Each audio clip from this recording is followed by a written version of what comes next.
Hi, my name is Caroline Lee Dewey, and I am a transformational coach and healer. And today I want to teach you about a practice that I use regularly for myself and also for my clients called JournalSpeak.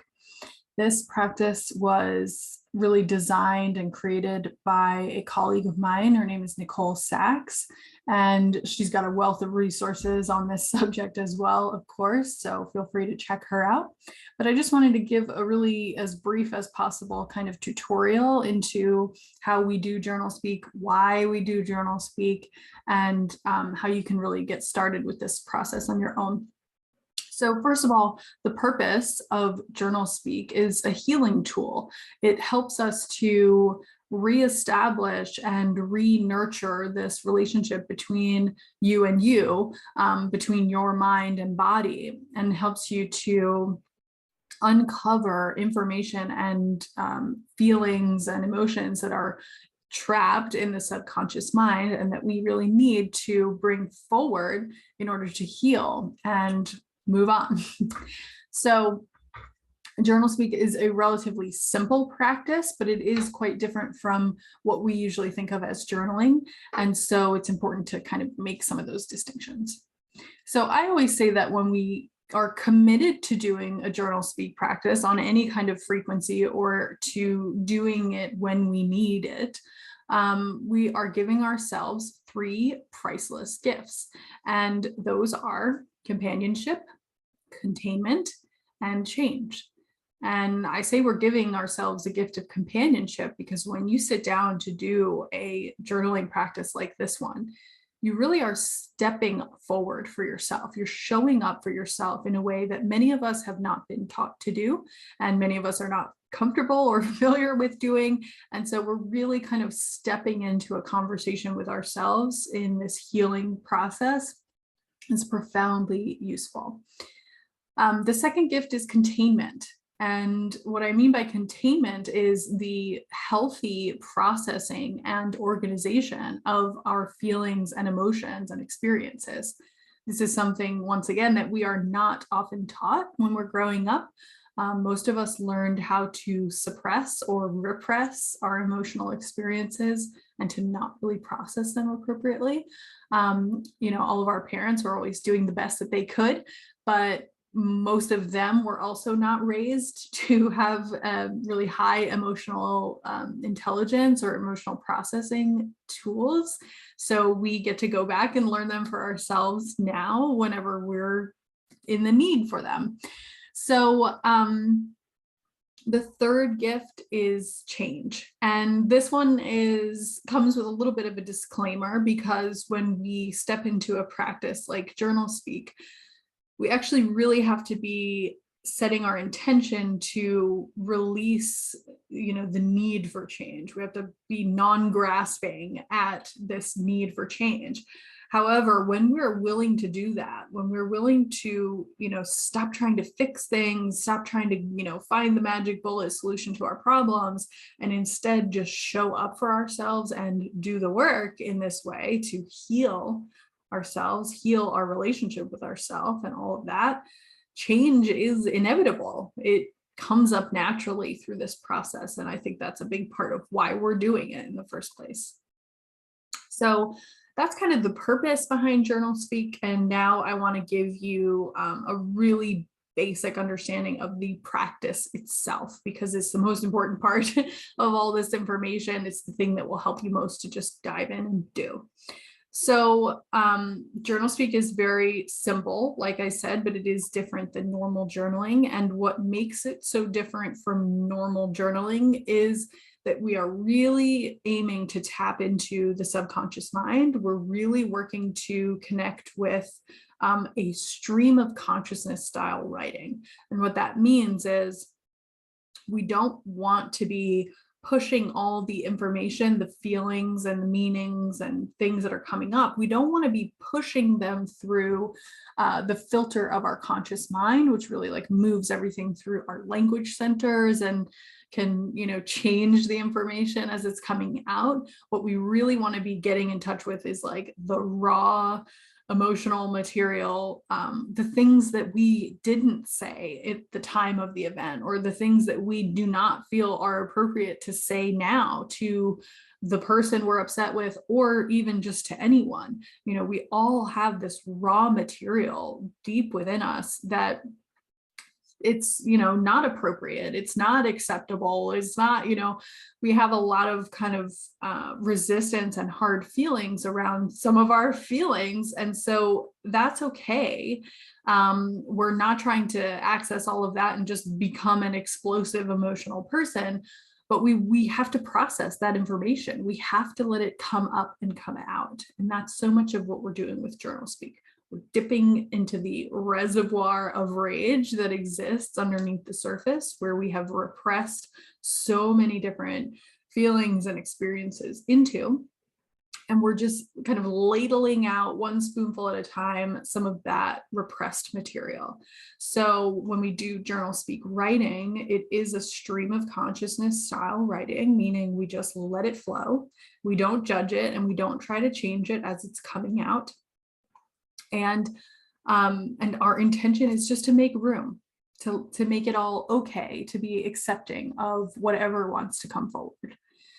So the practice itself, you're going to need 30 minutes of time and space where you can be alone and not be interrupted, and just have this time for yourself. You're going to need a notebook of some kind, or if you like to type, you can do typing. I do recommend writing by hand because there's specific benefits to the brain-hand connection that are a little bit more rich when we write by hand. But certainly if that's not pleasing to you, or if that's not accessible to you or anything, you can get so much benefit out of typing this too.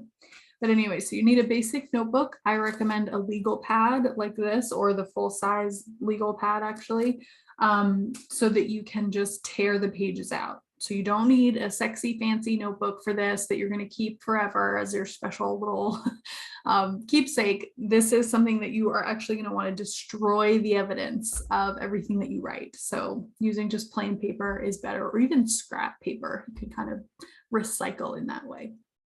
So you need your notebook and pen, or a computer. If you're going to do this on a computer, I recommend that you open like an email message or something where you can delete the draft as well. So or you can delete the text from it, so that when your computer automatically saves a draft, it will be blank at the end.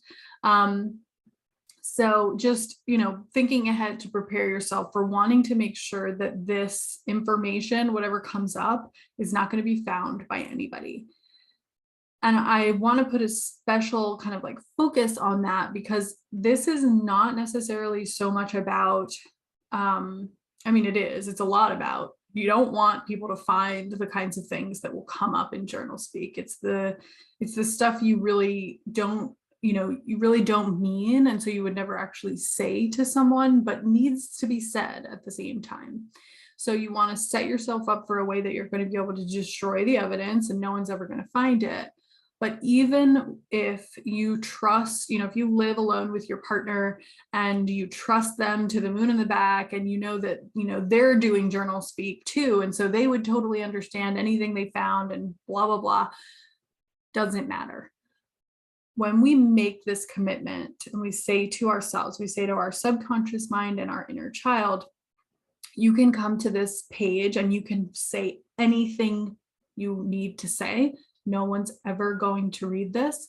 That is a promise to yourself that you must keep, because if you don't keep it, if there's little caveats like, oh, but so-and-so gets to read my JournalSpeak, or I trust whomever to not go through my computer or whatever, your subconscious mind hears that as, so it's not safe. So people might read this. So someone could find this, there's questioning there. So it's very important that we make and keep the promise around destroying the evidence for ourselves, for our deepest self. Okay. So you've got your notebook, you've got your pen or your computer, and you need a timer. It could just be a timer on your phone or some other kind of stopwatch. And you're going to set the timer for 20 minutes. And when you're ready to go, you set the timer, press start, and then turn the timer away from yourself, turn it over or on the other side of the room so that you can't see it, because you really want to stay just in the flow of your process. You don't want to be, watching the clock or anything like that. You really just want to keep going. And so many people have asked me the question of, well, what if I got to like 15 minutes and then I felt like I was done? And then I looked at the clock and it was only a few minutes left. Like, does that really matter? Yes, it does. So many people find that, reasonably valuable stuff can come out through JournalSpeak in the first 15 minutes, but so many people find that there's sometimes like a lull where we feel like we're done. And if you keep going through and beyond that lull, then some really big nuggets can come up. So I very strongly encourage you to set the timer and do not look at it. Don't mess with the time. It's set at the time that it is for a reason, and it's very useful to stick to it. And again, this is a similar concept to this promise that you're making to yourself. When you say to yourself, here we are for this 20-minute section of writing, I'm going to show up and we're going to write whatever we need to write. We're going to get it all out. And then we'll go on with our day after we're done with this practice. If you say something like that, and then you only show up for 15 minutes and you're like, oh, well, I guess I'm done. I'm going to go on to the other thing. What you're saying to your subconscious mind is like, my commitment doesn't matter. That my hunger, like the lunch or whatever is coming next, or that meeting I could go show up early for, whatever, these other priorities are taking precedence over this commitment that I made to myself, to you, to show up for 20 minutes and give you the space to say everything or say nothing. This time is for you. So we really want to honor these commitments. And when you think about, like, especially for a child, for your inner child, and for children in general, making and keeping promises is a very important part of a relationship with a child. It really sets up some structures of trust and connection when we do that. So we want to take these opportunities to make and keep these promises to ourselves. Okay, so we've got the pen and paper and we've got the timer we're setting for 20 minutes, and then we just pen to paper and go. You can have a prompt at the top of the page. We'll get to some ideas for prompts in a moment, so they can come from these 3 lists that we're going to talk about. Or if you had something happen today that you need to journal about, you can write at the top of the page, the argument I had with so-and-so, or how am I feeling about the argument I had with so-and-so, or why am I so sad today, or what's the scariest thing about relationships? It could be anything that is just coming up for you today, or it could be taken from these 3 lists, which I'll talk about in a moment. So you have your prompt, set your timer, start writing, and do not stop until the timer goes off. Once the timer goes off, you want to take that, whatever you've written, and get rid of it. You can tear it up, you can burn it, you can, tear it up and toss it in a river. You can delete the file, delete the text, whatever it was on your computer. Just make sure that you are having that transition for yourself of destroying the evidence, like I said, but it's also a way of letting go. You're saying, all this came up in me and I'm letting it out, and now I'm letting it go. And I'm going to transition back to my day. And if this stuff comes back up again, that's okay. If there's more to it and it needs to be processed more than once, that's fine. But I am setting my intention and making the gesture of letting this go as part of the practice. And then the reason why I said you really need 30 minutes of time to yourself is because after your JournalSpeak practice, it's very important that you do 10 minutes or so of self-compassion activity. So this could be a guided meditation on self-compassion. This could be a nice, relaxing walk around the block. This could be a little self-massage. It could be some creative work, like just do a little drawing or play an instrument or something, listen to some music or dance. anything that makes you feel good about yourself, anything that brings a bit of self-soothing and also just like comforting to you as a way of transitioning out of the journal speak practice, because it's pretty heavy stuff sometimes that comes up in journal speak. And we don't want to just close the lid on that and then, try to go walk back out into our relationships or whatever else might come up in the day without having really comforted and soothed our way through out of that like transition into the next part of our day. So that's the practice. It's 30 minutes total. We do recommend that you do it every day, especially if you're just starting out. Building up that consistency and engaging in that commitment to yourself in that way is really powerful to do every day. But I always tell people, if not being able to do it every day or not being willing to do it every day is going to stop you from doing it at all, then make a different commitment to yourself. Make a commitment to do it once every other day or once a week, or something like that. But having a consistent commitment to it is a really great way of kind of fostering that relationship with yourself and really showing up for yourself in a really powerful way.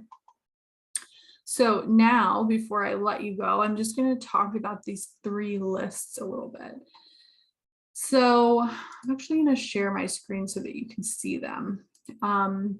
And what these 3 lists are is, like I said before, they're kind of like a list of prompts for you to be able to choose from and work through as needed in your journaling practice. And well, let me just share my screen. So you're going to write these 3 lists, and this can be like a totally separate practice for you than an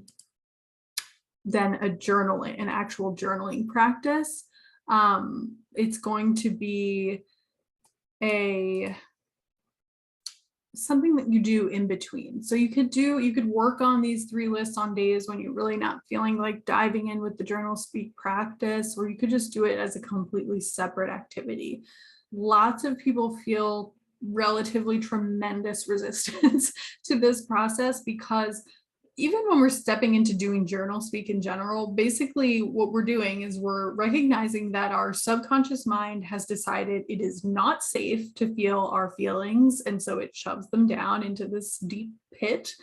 And when we decide to do journal speak, we're actively digging that stuff up. At least, though, we're willing to get rid of it and destroy the evidence.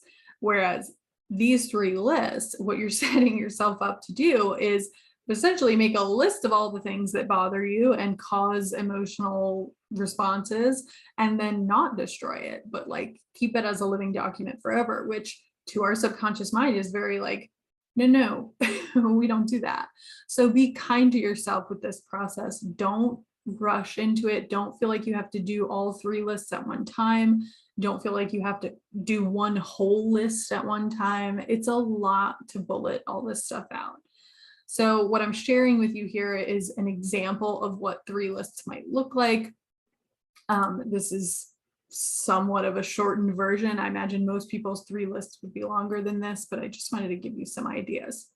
So the 3 subjects on each of these lists are past or childhood trauma or patterns that came up in the past, especially in childhood, but I say past because it could be anything up to last year that really had a big effect on you, or yesterday even, but that would still be kind of present. The second list is personality traits, which I kind of expand to include core beliefs or parts of our worldview. And then the third list is present day stressors or triggers, things that bug you on the day-to-day. So I'm going to give you these examples a little bit more detail so that you can understand. So the past trauma, childhood trauma, patterns and events are things that, when you think about your past or when you think about your childhood, that just kind of come to mind as being big themes, big events, or big patterns that went on and had an effect on you and really shaped you. So, these examples that I made up, one is when mother left us. If your mom, left home when you were 7 years old, that would be likely to have had a big effect on you. So that might go on this list. You can also write things like in a language that only you would really understand, which is really helpful for kind of soothing the subconscious mind through this process. You don't want to like write all your feelings on these lists. You just want them to be able to remind you of the prompts for things you will write about later. So if you had an experience at the 5th grade dance that was really traumatizing for you, you can put that on your list. A patterned example might be bullies at school. If you experienced bullying throughout childhood, that was like a pattern for you, put that on this list. A significant loss. Also, if there were other patterns about like your association with things or your daily routines of things. So if if you had like I think people call them like the Sunday scaries. If every Sunday night you got really stressed about having to go back to school or back to work, and that was just a pattern for you, we want to write all those things down. The second list, the personality traits, these are really things that you have come to believe are just like a part of who you are. Really, the key word here is beliefs. These are things that you see as truth about yourself, about other people, about the world. They're kind of the expectations you've built about the world and yourself. So I'm a perfectionist might be one of them. I'm a people pleaser might be one of them. I have a belief that life is a struggle. That might be one of them. Or a belief that relationships are stressful, just as a blanket statement, might be one of them. A belief that success equals sacrifice. Anything that we have kind of patterned into the way that we see the world, the way we see our options. We want to just make note of these things.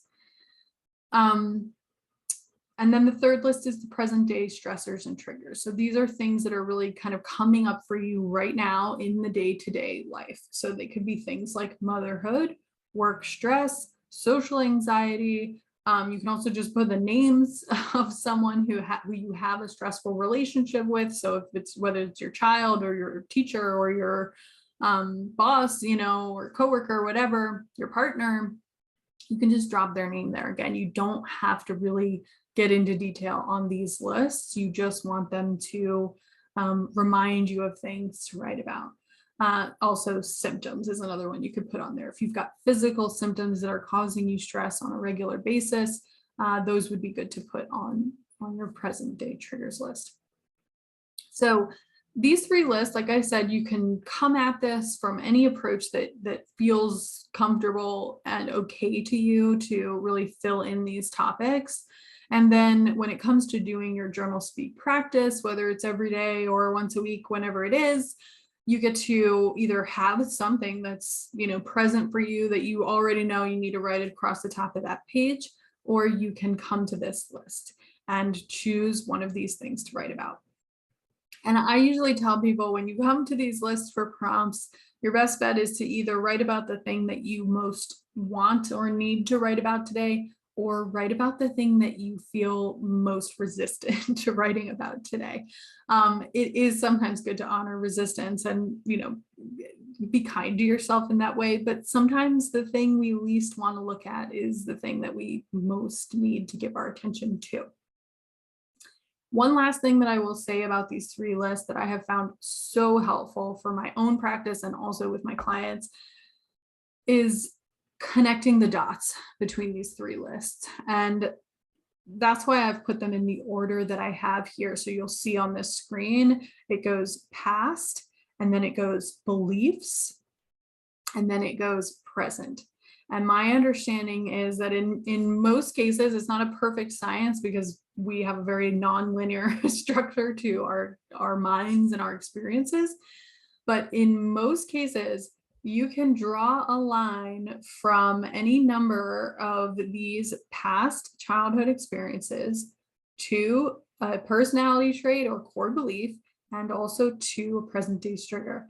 And so what I mean by that is, let's see. I might say that because in childhood, mother left us, I learned to believe that relationships are stressful. And therefore, in my life today, I have a lot of social anxiety. And that's just like one example, but the more we can start to look at those connections between what happened to me when I was young or in my past, created a pattern of belief or caused me to make a decision about my expectations or my behavior or the world itself. And then when this thing happens today in my present day life, it triggers all of that for me. So I'm running this pattern kind of in a loop because past stuff caused me to believe this thing. Now, when this happens, it stresses me out. And so when we make those connections, I mean, that in and of itself is a really powerful thing to do for ourselves, just to make these connections and understand why we are the way we are. And once we've made room for that and really allowed ourselves to process that those experiences and those patterns and the emotions around them, then we start to really loosen their grip on us. And we come up against more and more opportunities to create change, to actually choose whether or not we want to believe that anymore, or whether or not we want to respond in that way to that trigger. And this is the practice. So doing the journal speak writing is a huge part of what helps us to actually change the way we think about things, change our behavior, and change the way we feel about things as well. So I hope that is helpful for you. I hope that explains the practice itself and a little bit of the purpose as well. I have a free resource that basically describes in writing everything I just told you. So if you're interested in that, you can reach out to me anytime, or you can go to my website and it's under the resource section. It's called the Mind Body Healing Resource Kit. And it also includes some of the somatic expression activities that I do as well. So yes, I hope that's very helpful for you guys. Please, as always, if you have questions, reach out to me anytime, and I'll be more than happy to help you understand and get into this practice to really help heal yourself.